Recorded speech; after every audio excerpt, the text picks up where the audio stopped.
I think there's another very interesting question here about wherever the talent comes from. Do we have a pathway? Because I think we discussed it briefly the other week when we had the first midweek round, and we were talking about all these great young players that we were seeing. 19 kids made their debut that round, the round of son of famous father, and there'll be a similar amount in certain teams clearly that play this week as well. And as we move on with more and more midweek games, and the fact that the injury toll will mount and the weather will get worse, they will get an opportunity. But where do we go from here? Because unless you have a designated pathway for kids to play regularly, are we at risk of losing them? And if they're not visible, if a young Eastern European who, let's take Wakefield for example, they've got is it a Turkish international. Turkey, thank you. I was going to say Greek, but so again, Turkey is at the very, very beginning of introducing rugby league, and Yusuf deserves the chance perhaps to play a couple of games before the end of the season, and will. But when everybody's fit at the beginning of next year, where will he rank? Where will he play? And what will be his perceived career path if we haven't got reserve grade, if we haven't got dual registration? And that concerns me because as I think Brian Noble says in his column in the new 4020 out this week, had to get the plug in somewhere. And unless you have got more and more young people coming through who are playing the game and given a chance and can see their opportunity, it doesn't really matter what sort of television deal you do because there'll be nobody playing. I think that's such a... I know, with the current conditions how they are, that's the biggest problem, isn't it? That's the biggest worry.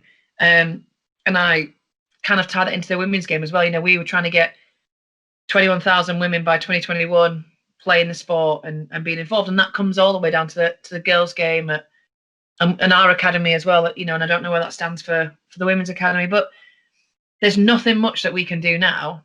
The bonus is that we have so many games midweek and the tight turnaround so that these boys are getting the chance to have a run out, and that's the only thing we can see at the minute, is that's their only opportunity.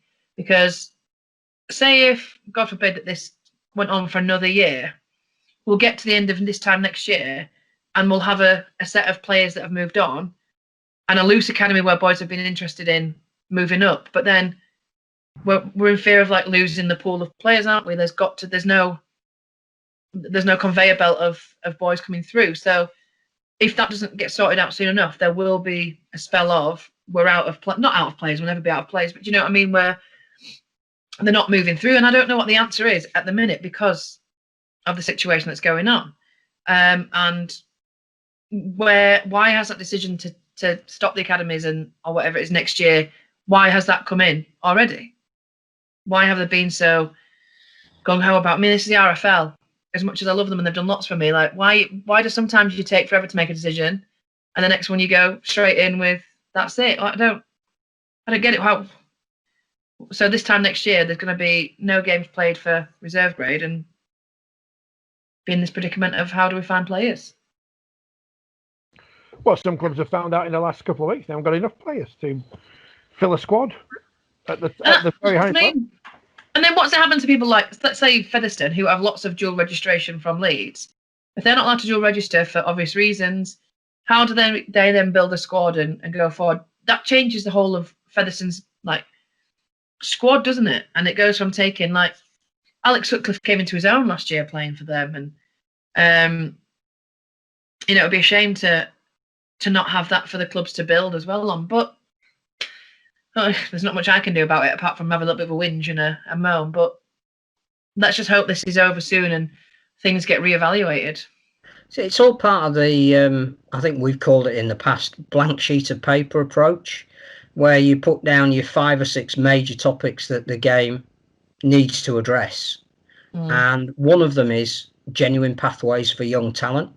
Yeah. And what does that look like? Does it look like feeder clubs? And in which case, what do we mean by a feeder club, and how do clubs retain their identity but get closer perhaps to a Super League club. That, you know, the whole Doncaster relationship that at one stage looked like that was perhaps where we were going, in terms of the senior club puts in the coaching structure, the coach comes from that team, the junior players that don't quite ready yet for Super League rugby week in, week out, go to an environment where the way that they play is very similar, if not identical, to the way the parent club play, which means you can step between the two organisations.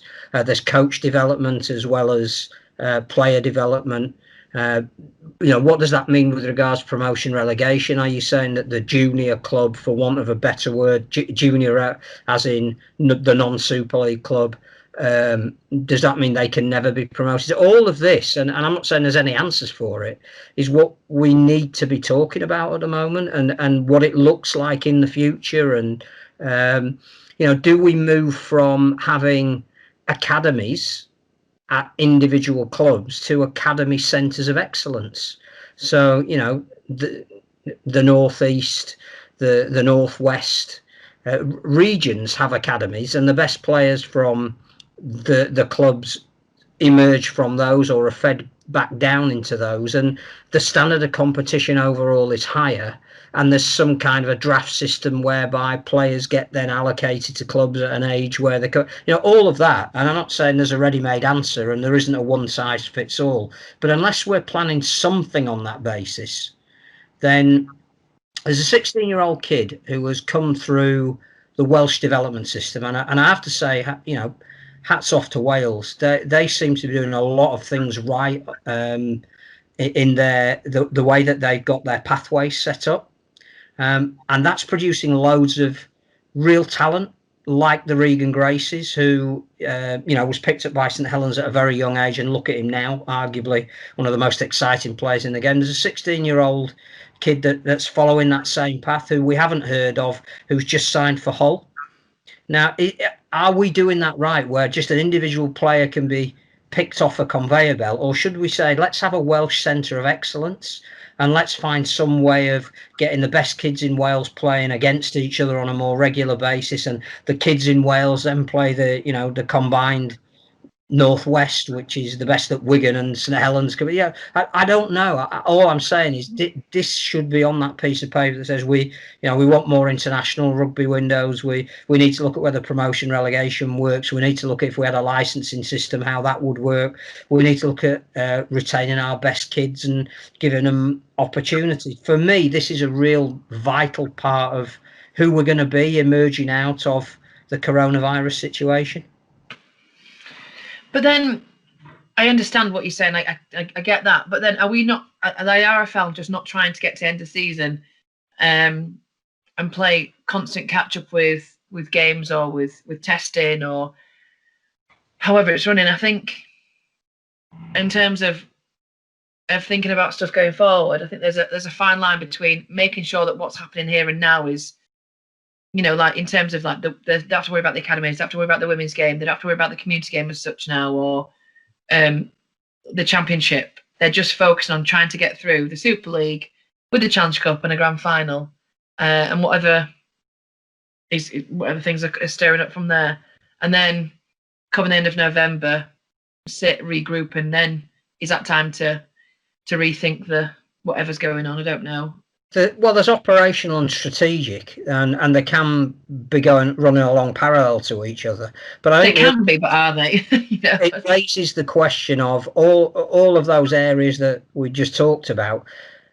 Do you have to have uniformity? Can you possibly have two different bodies, if you like, responsible for different parts of the game, trying to put that strategic view together? And that brings back to the point of what's happening in football at the moment, and I don't know enough detail, and I certainly don't know the rights and wrongs, but again, you know, the Premier League and the EFL, or a small part of the Premier League and the EFL, don't seem to have a clear idea of what the sport should look like. They both want things out of it that are almost mutually exclusive. Now, clearly I'm not comparing us to them, because we don't have the same level of resource that they do, but the danger of having two different bodies looking at it, and I use the word bodies in inverted commas because there is only one governing body in the RFL. The other is an organisation that looks after the interests of the clubs that play in their competition. But let's just say, for the ease of argument at the moment, two bodies that don't have the same aims. Can you move a sport forward? No. Rhetorical question. Yeah, very much so. And I'm glad you said that, because who knows? I mean, Tim did tweet us earlier asking about that. Might any rugby league clubs or the Super League RFL have any big picture football style restructure proposed up their sleeve? I think it'd be fair to say, Phil, we've been saying for months that this has been as you mentioned earlier, the perfect opportunity to do so for the future of the sport. You'd hope so. I mean, I think there are a lot of people talking about, how we come out of this. But it is again, history tells you something. I go back to the early 90s. No, I go back. I'm going back to the early 1970s. Do a piece for the Leeds programme, which is still going, and again, every club that is producing any form of programme at the moment, I have nothing but the greatest admiration for them, and I think it's fantastic we've got a Wembley programme this weekend as well, and the RFL deserve massive credit for that. It's so hard to do something when you're asking people to subscribe or get money for something that they're not, ask for money for an event that they're not going to be at. And I think to still historically keep producing something is an absolute feather in their cap. And one of the pieces that I'm writing at the moment is about the decade. So it takes an individual decade and looks at what happened for the club, but also what was happening in the game at that time. And the 1970s is probably a close parallel to what's happening at the moment. So it was a decade that started with the game in turmoil and not really knowing where it was going, and ended with the start of a curve that ended up in a really positive place, with big crowds at internationals and the sport really back on the map and producing some of the names that we're now still revering, and a lot of commercial interest and coverage of the sport. And one of the reasons it happened, a catalyst, which you've always got to have, was something that came out in 1971 called the Kane Report. And the sport went outside of itself to a marketing agency in Manchester, when marketing was barely defined in those days, and said, tell us what you think of the sport. We've got some issues. We don't have huge crowds at the moment. We don't have a lot of interest commercially, and we seem to be struggling for our identity at the moment. We'll commission you to write a report. Now, the report that they wrote was quite damning, particularly of the image of the game, and what people thought were the stereotypes of the game. It was very, very critical of the BBC coverage, and particularly of Eddie Waring. But it split the administrators. There were some that said, how dare you from outside come in and tell us what we are and aren't and shouldn't be. And others went, well, actually, there's a way of perhaps taking some of this on board and saying, maybe the world has changed and we need to change a little bit with it. And one of the people who was a big advocate of the report was Salford, who at the time were just trailblazing a little bit with Friday night football at the Willows. And they got behind the report.